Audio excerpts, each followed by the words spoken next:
All right, let's unbox a new feature today, which is the new update to the rule editor in Asana around permissions. Let's have a look at this amazing test project. If you go into customize and then you go into rules, you create a new one and you're going to see there's a couple of updates. The first one is you have the whole AI Studio section right there with a few suggestions. And if you click there, you're going to have a new rule with the AI Studio prompt being opened, but it's not what I want to show you today. If I go back and create a rule, I will go through that one, which is the old one, the legacy button. When you go there, there's a new button over there in settings, and that's completely new. So some of the features were already there, were moved here, and some new stuff appeared. Let's have a look and let's go through them. First, this is where you can change the name of the rule, but it's the same thing as over there in the top left corner. My favorite rule, and you can change the name right there.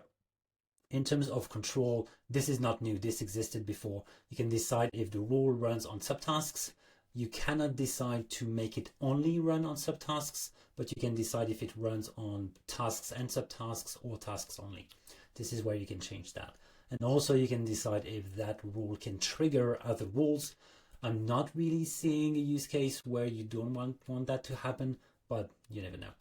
And also this one is new.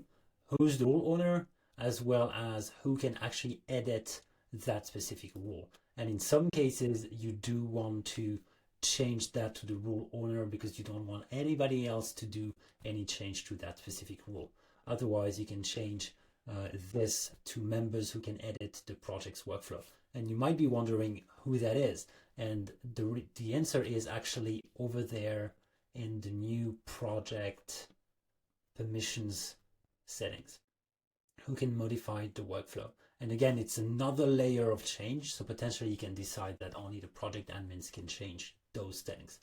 It's pretty advanced, but it's also pretty useful if you've been using rules for a long time. Thanks.